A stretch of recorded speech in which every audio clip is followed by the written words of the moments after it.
Hello, junior scientists. It's wonderful to be with you again. Mr. Ken here, co-founder of Simple Science, along with my other co-founder, Mary, who's taking care of the video part. I thought it would be kind of fun to show you in this extension that we're going to do together how what we've been doing in preparation for our cookie theme, how we can take it further. So if you're joining us because you've already been part of #SimpleScience, great. You'll know exactly what I'm talking about.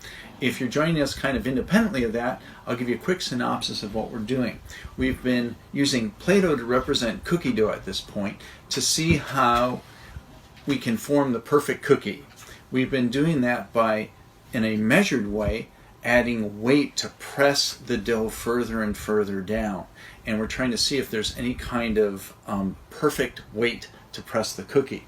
We've collected some data already, and this is what our data table looks like. We started off with an empty container, and it slightly misshapen the cookie dough. As we went to a little bit of water, that's the first line on our container, it definitely did press it down more, and so we got a wider cookie.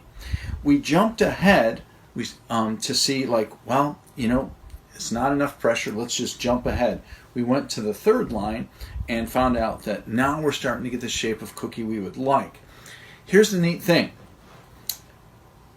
We could kind of mentally see there was a pattern here.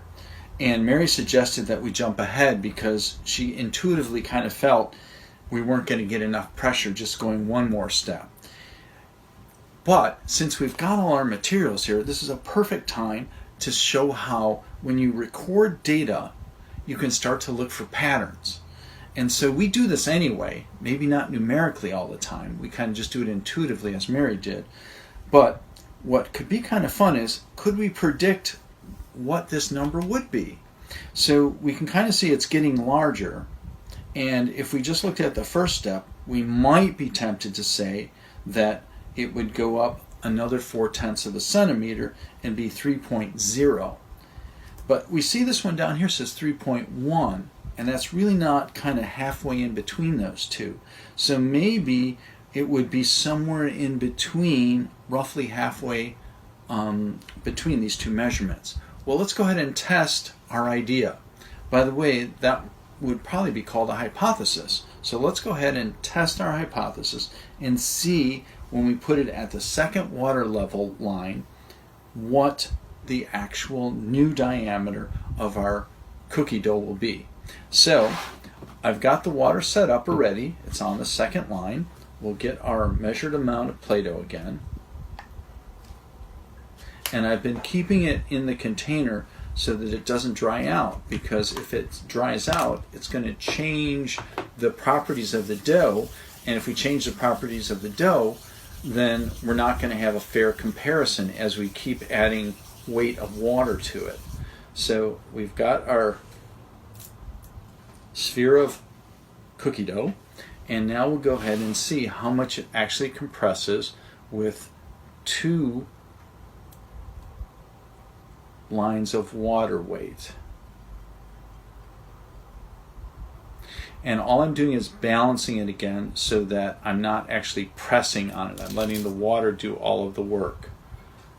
And it definitely compressed it. And we can put it on the paper. And as we did before, make a mark on either side. And this again is easier than measuring the dough directly. And remember, our prediction was going to be maybe 2.7 or 2.8. Let's see how well our prediction turned out. That was pretty good. This came out to 2.9 centimeters. So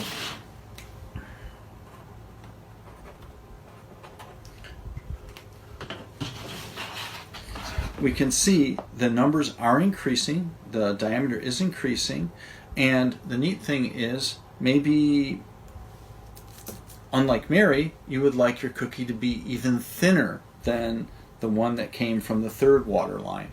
So we could also make a prediction beyond.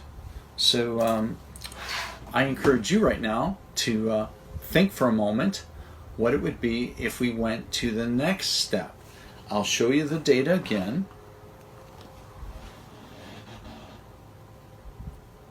So make a prediction, what you think, and we'll try that in just a moment. Hello, buddy young scientists. We are continuing with our extension activity where we were trying to make a prediction for how much the cookie would compress when we increase the water to the next level.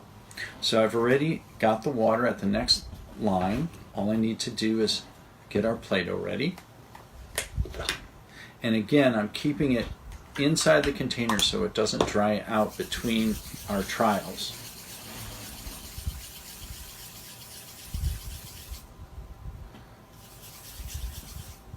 So we're trying to control all our variables. That's what a scientist would say. So we've got our cookie dough on the aluminum foil. We've got the right amount of water measured out. My prediction is it's going to be very close to 3.3 centimeters. It seems as though as we get to a certain point, the dough is starting to resist the pressure of the water a little bit. So I'm anticipating it will still flatten more, but it's not going to flatten nearly as much as that first jump we saw.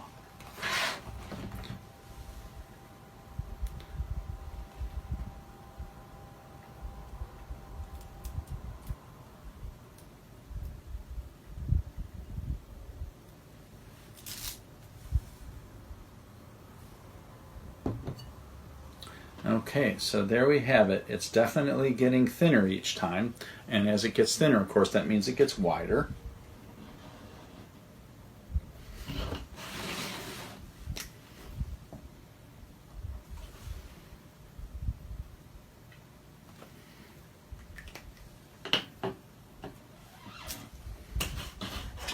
And when we measure the diameter for this test,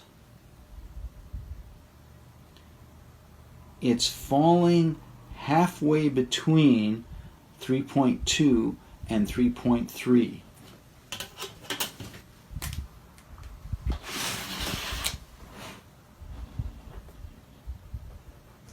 Here's the neat thing about measuring with the metric system. This ruler has lines that show you to the 10th of a centimeter. But did you notice what I just did? I said my mark was halfway between the 3.2 and 3.3. So I can actually stretch the measurement to the hundredths of a centimeter because my eye could see that. So I'm going to go ahead and say 3.25 centimeters. Now, strictly speaking, that means that all of these other measurements were actually 2.20, 2.60, 2.90, 3.10. They're actually measured to what scientists would say the precision of hundredths of a centimeter. So our prediction was pretty good. We knew it was going to be more than 3.1. We knew it was going to be more than 3.2 most likely. I was thinking it might get as close as 3.3. Now, if for some reason we're not permitted to go to the hundredths place, then when we round this off, indeed it would be 3.3 centimeters. So anyway, our prediction was correct. At a certain point, the dough starts to say, I'm not going to press anymore. You're going to have to use a lot more force to get me to flatten out more. I'm saying that's a pretty good thickness for a cookie. So I'm going to compress my cookie to about this extent and then go ahead with the baking. So anyway, thanks for joining me for this little bit of extra science. Hopefully you've been trying some things out on your own. And if you've got some questions, I'd love to hear from you. So please go ahead and drop us a comment and keep experimenting. Think of ideas on your own. I'm making suggestions, but no way limiting where you can go with this. So looking forward to having you join us for our regular Simple Science tomorrow, when we're not going to be using Play-Doh anymore. We're going to be using cookie dough. Anyway, thanks so much for joining us. Mary, thanks again for doing the video. And keep experimenting, keep sharing, and look forward to next time.